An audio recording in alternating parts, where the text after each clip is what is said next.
অনেক মহিলার নাম বাদ চলে গেছিল। 3 কক্ষ বিশিষ্ট বাড়ি, এটা গ্রামের ক্ষেত্রে এক্সাম্পট করে দেওয়া হয়েছে। গ্রামের ক্ষেত্রে কোনো বাড়ির সংখ্যা রাখা হয়নি, শিথিল করে দেওয়া হয়েছে। অর্থাৎ গ্রামীণ এলাকার মহিলারা এবারে আরো বেশি সংখ্যায় সুযোগ পাবেন। তাদের ক্ষেত্রে, গ্রামীণ ক্ষেত্রে 3 কক্ষ বিশিষ্ট বাড়ি, যেটা জুলাই মাসে ওই ক্রাইটেরিয়াটা থাকার কারণে অনেকে বঞ্চিত হয়েছেন, এবারে আর বঞ্চিত তারা হচ্ছেন না। যে আগস্ট মাসে প্রদেয় অর্থে 100% না হলেও 99% প্রকৃত প্রাপকদের হাতে আমরা পৌঁছে দিতে পারবো। বলেছিলাম যে 17 তারিখ থেকে আমাদের তৃতীয় পর্যায়ে অন্নপূর্ণা যোজনার টাকা অ্যাকাউন্টে ট্রান্সফার শুরু হবে। দাদা, অনন্ত মহারাজ নিয়ে যে অভিযোগ উঠেছে সেই ব্যাপারে পুলিশের কি অ্যাকশন হবে? পশ্চিমবঙ্গের, ভারতবর্ষে তো নিশ্চয়ই অন্য প্রদেশও একই ব্যবস্থা নেবে। পশ্চিমবঙ্গের মাটিতে, আমি তো পশ্চিমবঙ্গের মুখ্যমন্ত্রী, আমি পশ্চিমবঙ্গের কথা বলতে পারি। পশ্চিমবঙ্গের মাটিতে দাঁড়িয়ে পূজ্যপাত প্রাতঃস্মরণীয় দেশপ্রেমিক, যিনি স্বাধীনতা পাইয়ে দিয়েছেন, নেতাজি সুভাষচন্দ্র বসুর সম্পর্কে যারা যেখানে অপমানজনক, অশোভন, কুরুচিকর, আপত্তিজনক যত রকম শব্দ অভিধানে আছে, এই সব খারাপ শব্দ প্রয়োগ করেছেন, সেটা কোনো প্রকৃত ভারতবাসী, রাষ্ট্রবাদী, দেশপ্রেমিক নাগরিক স্বীকার করে না। আমরা পশ্চিমবঙ্গের মাটিতে এটা করতে দেব না। ফেসবুকে এবং সোশ্যাল মিডিয়ার যে প্ল্যাটফর্ম আছে, তার যে সিস্টেম আছে, সেটাকে আমরা রাজ্য সরকারের পক্ষ থেকে সোশ্যাল মিডিয়া প্ল্যাটফর্মেও তাদের বিরুদ্ধে ব্যবস্থা নেওয়ার জন্য লেখার ব্যবস্থা করছি এবং নির্দিষ্ট ধারাতে গ্রেপ্তারিয়া শুরু করার জন্য পুলিশকে নির্দেশ দেওয়া হচ্ছে। আপনারা অবিলম্বে ক্ষমা চেয়ে পোস্ট করুন, নিজেদের পোস্ট ডিলিট করুন। ডিলিট করে দিলেও যে ছাড় পাবেন তা নয়, নির্দিষ্ট সেকশনে পুলিশ ব্যবস্থা নেবে এবং ব্যবস্থা নেওয়ার ক্ষেত্রে পুলিশ নিজেরাই সিদ্ধান্ত নেবে, ওখানে আমরা কোনোভাবে হস্তক্ষেপ করব না। তারা আইনে যা যা সেকশন আছে সেটার মধ্য দিয়ে করবেন। আমরা যেহেতু সংকল্পপত্রে ঘোষণা করেছিলাম, আমরা প্রথম জুন মাসে 28 লক্ষ বেনিফিশিয়ারিকে অনলাইন এবং অফলাইনের মধ্যে দিয়ে আমরা শুধু প্রোগ্রামটা লঞ্চ করিয়েছিলাম। পরবর্তীকালে আমরা নির্দিষ্ট তথ্য এবং ফর্মের ব্যবস্থা করি। এটা করার পিছনে অনেকগুলো কারণ ছিল। প্রথমত, সরকারি টাকা, এই সরকারি অর্থ সঠিক জায়গায় ব্যয় করা উচিত। সরকারি অর্থে নয়ছয় করার বা ফাইন্যান্সিয়াল ইনডিসিপ্লিন করার কোনো অধিকার কোনো মুখ্যমন্ত্রী, মন্ত্রী বা আধিকারিকের নেই। তাছাড়াও বিগত দিনের লক্ষ্মী ভান্ডার বলুন বা আমাদের সরকার আসার পরে অন্নপূর্ণা যোজনা, এটা সম্পূর্ণভাবে মহিলাদের একটি স্কিম। তার বয়স নির্দিষ্ট করা আছে 25 থেকে 60 বছর। সেক্ষেত্রে কোনো পুরুষের বা বয়সের 25 বছরের কম যারা, তারা পাওয়ার যোগ্য হতে পারে না। আমরা বিগত সরকার যখন প্রথম শুরু করে, খুব অনিয়মিতভাবে প্রায় 9 মাস গেছে 500 টাকা করে ভাতা দিতে, এবং প্রতি মাসেই তাদের সংখ্যা এদিক ওদিক হয়েছে। ফাইনালি নির্বাচনের আগে তড়িঘড়ি করে 2 কোটির আশেপাশের কিছু সংখ্যা হবে, 1,500 টাকা করে ট্রান্সফার করা হয় মাত্র 2 মাসের জন্য। শেষের দিকে ওই এবং সেটা করতে গিয়ে আমরা দেখলাম যে আমরা যদি সকলকেই লিস্টটাকে কনভার্ট করে দিই অন্নপূর্ণা যোজনাতে, তাতে এসআইআর এর নাম বাদ গেছে, ভারতীয় নয় এমন লোকের নাম থাকবে, মৃত লোকের নাম থাকবে। পুরুষদের নাম তাতে থেকে যাবে। সেই কারণে আমরা নতুন সরকার স্বচ্ছতার ভিত্তিতে এই কর্মসূচি দেওয়ার ক্ষেত্রে আমরা ফর্ম চালু করি এবং আমাদের পোর্টাল চালু হয় এবং জুলাই মাসে দ্বিতীয় পর্যায়ে যখন আমরা 1 কোটিরও বেশি মহিলার অ্যাকাউন্টে নেতাজি ইন্ডোর স্টেডিয়াম থেকে প্রোগ্রাম করে টাকা ট্রান্সফার করি, সেক্ষেত্রেও অনেক অভিযোগ আসে আমাদের কাছে এবং অনেক মহিলারা বলেন যে আমি যোগ্য কিন্তু আমাকে দেওয়া হয়নি ইত্যাদি ইত্যাদি। তাই আমরা আমাদের বিডিওদের সাহায্য নিয়ে জেলা শাসকদের নেতৃত্বে হাউস টু হাউস ভেরিফিকেশন যতটা সম্ভব এই সময়ের মধ্যে করি এবং জুন এবং জুলাই মাসের 31 তারিখ পর্যন্ত পোর্টাল চালু ছিল আবেদনের। এবং এখানে প্রায় 1,70,00,000 বা তার থেকে একটু কিছু বেশি হবে, সংখ্যাটা আমি এই মুহূর্তে ডিটেলসে যাচ্ছি না, তারা আবেদন ইত্যাদি করেন, যার মধ্যে জুলাই মাসের প্রাপকরাও ছিলেন। অনেকের না পাওয়ার অভিযোগও ছিল, সংখ্যা অনেক। আবার অনেকের বক্তব্য ছিল যারা পাওয়ার যোগ্য নয় তাদের দিয়ে দেওয়া হয়েছে। তাই আমরা মোটামুটি একটা ভেরিফিকেশনের কাজ করছি, যে কাজ আগামীকাল পর্যন্ত আমাদের চালাতে হবে। এর মধ্য দিয়ে ইতিমধ্যে যারা ভেরিফাইড হয়েছেন সংখ্যাটা অনেক, গত মাসের থেকেও অনেক বেশি, তাদের অর্থ দপ্তর 17 তারিখ থেকে এত বিরাট এলাকা বিরাট টাকা 2-3 দিন লাগবে অ্যাকাউন্টে ট্রান্সফার তারা করতে থাকবেন। এটা প্রতি মাসে হবে না, প্রতি মাসেই যারা ভেরিফাইড হলেন তারা মাসের দ্বিতীয় সপ্তাহে, আমি দেখছিলাম কিছুজন 1 তারিখ থেকেই বলতে শুরু করেছেন কখন ঢুকবে কখন ঢুকবে। মানে এরা মূলত আমাদের ভোট দেয়নি, আমাদের পরাজয় দেখতে চেয়েছিলেন, খুব কষ্ট হচ্ছে ওদের। কিন্তু আমরা সরকারি টাকা নয়ছয় করতে দেব না, আর যোগ্য প্রাপকদের চিহ্নিত করেই দেব এবং আমরা এক্ষেত্রে কমিটেড। অর্থাৎ যে চুরি দুর্নীতি হয়েছে, যেমন বিগত দিনে আধার লিঙ্ক অ্যাকাউন্ট নম্বর দেওয়া হয়নি, সেলফ ডিক্লিয়ার অ্যাকাউন্ট নম্বরে দেওয়া হয়েছে, এর ফলে মহিলার টাকা পুরুষ পেয়েছে, অন্য লোক পেয়েছে, এখন গ্রেপ্তার হয়েছে বহু মানুষ। এই সব আছে, ডিটেলসে তো বলা যাবে না। আমরা মোটামুটি আপনারা আমাদের শিশু ও নারী কল্যাণ দপ্তরের, এটা হচ্ছে নোডাল এজেন্সি, ইমপ্লিমেন্টিং এজেন্সি, তাদের 19/5/2026 তারিখে 2411-WCD নম্বর বিজ্ঞপ্তির মাধ্যমে তারা একটা মোটামুটি এসওপি দেয়, তার ভিত্তিতেই ভেরিফিকেশন হয়েছে। এবং এই ভেরিফিকেশনে যারা যোগ্য বিবেচিত হয়েছেন, বৈধ হয়েছেন, তাদের অর্থ 17 তারিখ থেকে প্রদান করা হবে। এর পরেও আমরা একটা অভিযোগ পোর্টাল রাখব, যে অভিযোগ পোর্টালে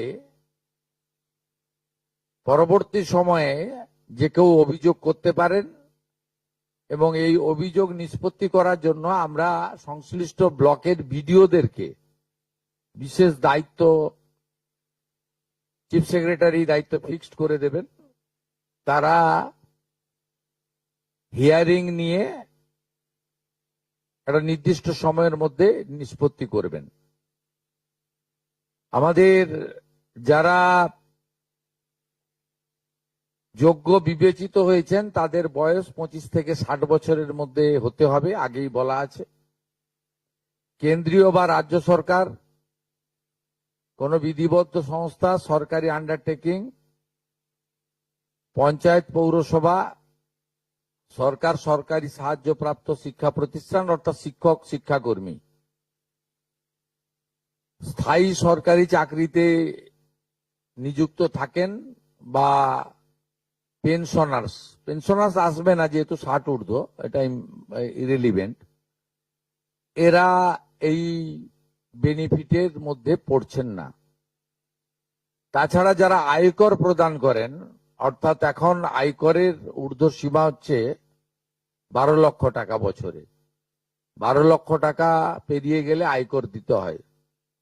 যে পরিবার আয়কর দেন, অর্থাৎ যার বাৎসরিক আয় 12 লক্ষ টাকা, সেই পরিবার এই কর্মসূচি অন্তর্ভুক্ত হওয়ার সুযোগ পাবেন না।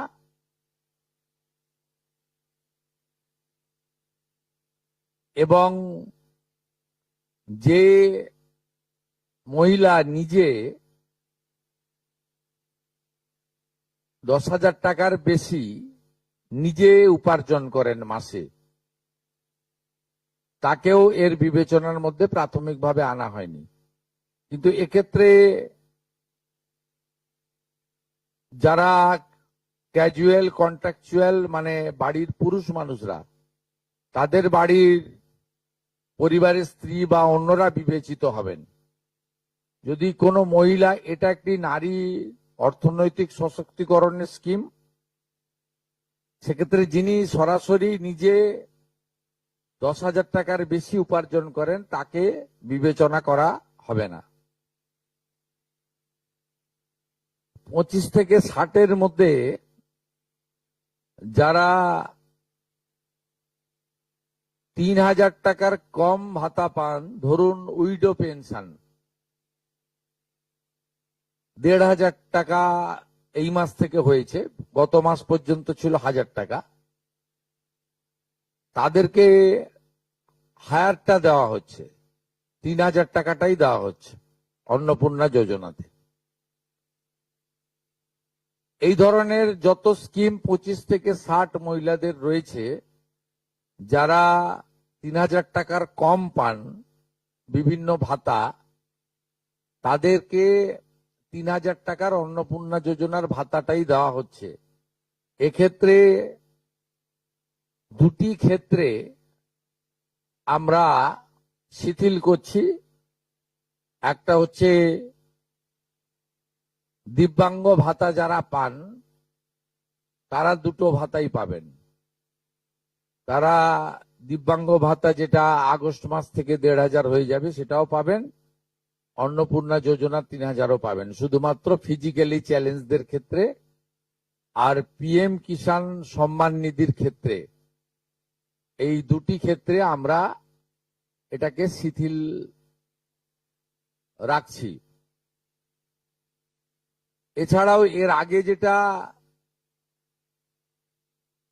অনেক মহিলার নাম বাদ চলে গেছিল, 3 কক্ষ বিশিষ্ট বাড়ি, এটা গ্রামের ক্ষেত্রে এক্সাম্পট করে দেওয়া হয়েছে। গ্রামের ক্ষেত্রে কোনো বাড়ির সংখ্যা রাখা হয়নি, শিথিল করে দেওয়া হয়েছে। অর্থাৎ গ্রামীণ এলাকার মহিলারা এবারে আরো বেশি সংখ্যায় সুযোগ পাবেন। তাদের ক্ষেত্রে, গ্রামীণ ক্ষেত্রে 3 কক্ষ বিশিষ্ট বাড়ি, যেটা জুলাই মাসে ওই ক্রাইটেরিয়াটা থাকার কারণে অনেকে বঞ্চিত হয়েছেন, এবারে আর বঞ্চিত তারা হচ্ছেন না। এবং শুধুমাত্র জমির পরিমাণের ক্ষেত্রেও যে 7টি কর্পোরেশন রয়েছে, সেখানে শুধুমাত্র 50 ডেসিমেলের বেশি জমির মালিকানা যারা কর্পোরেশন এলাকা, কলকাতা, হাওড়া কর্পোরেশন এলাকা 7টি, পৌর এলাকা এবং গ্রামীণ এলাকাতে ছাড় দেওয়া হয়েছে জমির পরিমাণের ক্ষেত্রে। এর ফলেও আরো অধিক সংখ্যক মহিলা, গ্রামীণ মহিলারা বিশেষ করে, এবারে আপনার অর্থ পাওয়ার ক্ষেত্রে সুযোগ পাবেন। আমরা সরকারি অর্থ নারী সশক্তিকরণ, নারীর অর্থনৈতিক ক্ষমতা বৃদ্ধি এই লক্ষ্য রেখে প্রকৃত প্রাপকদেরকে আমরা দেব এবং প্রাথমিকভাবে সংখ্যাটা 17 তারিখে মাননীয় মন্ত্রী মালতী রায় মহোদয় আপনাদের জানিয়ে দেবেন। 17 তারিখ বিকেলে। আমি সংখ্যাটা বলছি না, কিন্তু যে কয়েক লক্ষ মহিলা তারা জুলাই মাসে অর্থ থেকে বঞ্চিত হয়েছিলেন, এই 3 কক্ষ বিশিষ্ট বাড়ি বা জমির পরিমাণ ইত্যাদির কারণে তাদের ম্যাক্সিমামটাই এবারে আমরা সংযুক্ত করে দিয়েছি। তাই আমি বিশ্বাস করি যে আগস্ট মাসে প্রদেয় অর্থে 100% না হলেও 99% প্রকৃত প্রাপকদের হাতে আমরা পৌঁছে দিতে পারব। এবং এর সাথে সাথে অভিযোগ পোর্টালও চালু করে দেবেন। যে অভিযোগ পোর্টালেও আমাদের দপ্তরের গাইডলাইনের বাইরে গিয়ে কেউ যদি পেয়ে থাকে আপনারা তথ্য দিয়ে সাহায্য করবেন রাজ্য সরকারকে।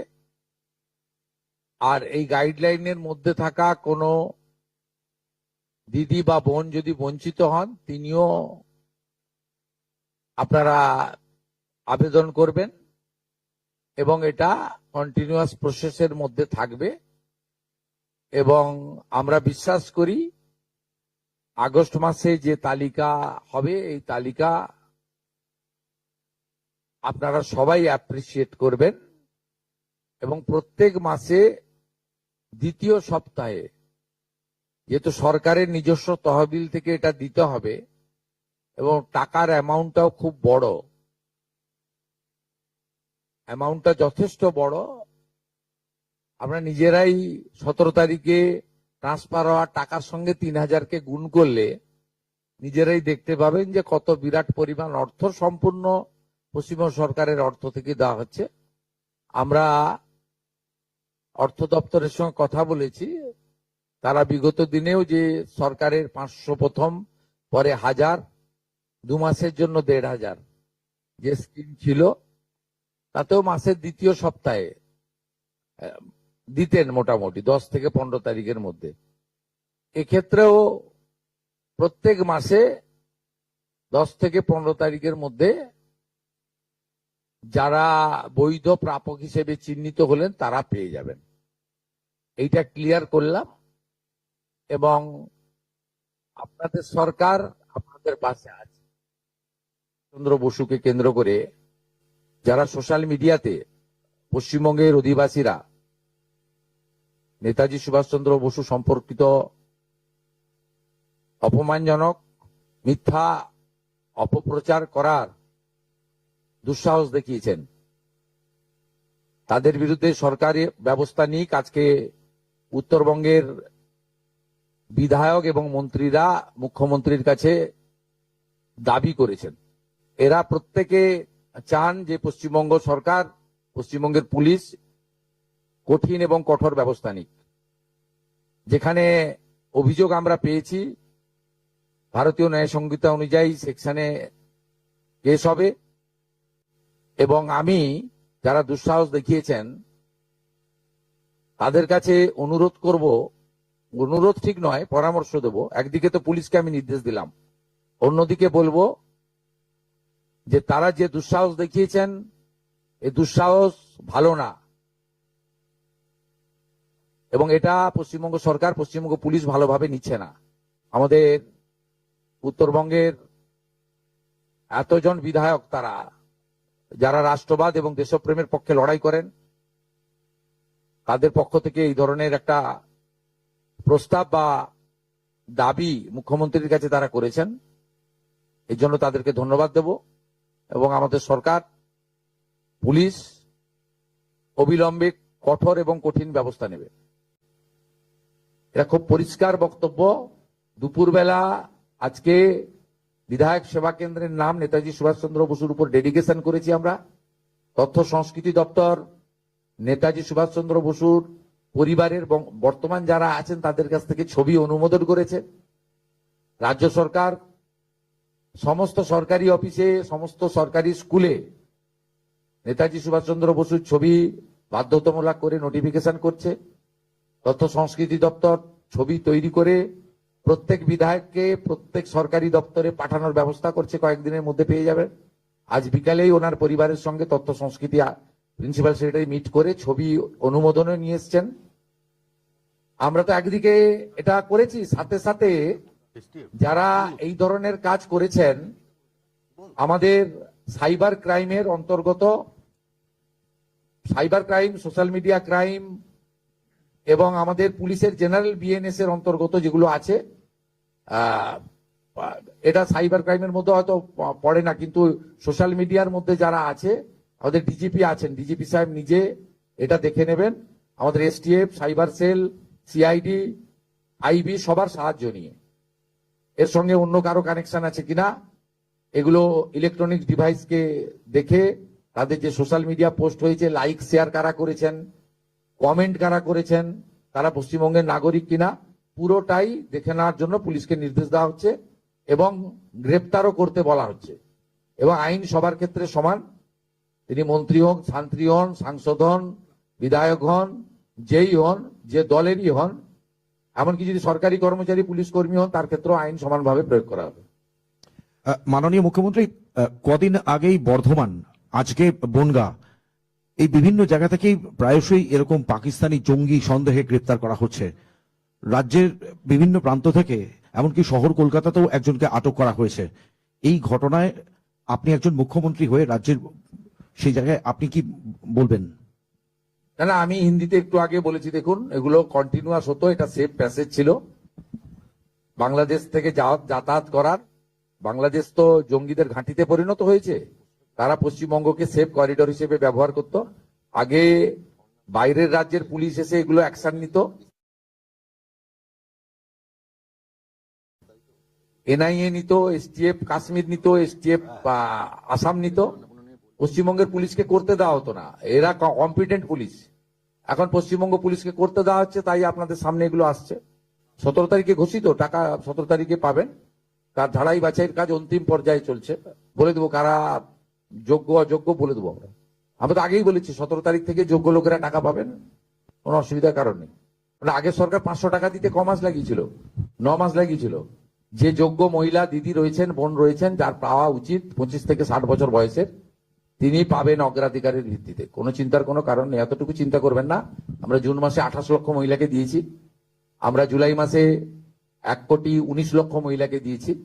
এবারে সংখ্যা বাড়বে এবং ধারাই বাছাই হচ্ছে, আমরা 17 তারিখে টাকা ট্রান্সফার করা শুরু করব এবং এই ক্র্যাকডাউনের কাজ চলবে, কন্টিনিউ চালানো হবে এবং কঠিন কঠোরভাবেই এটা চলবে।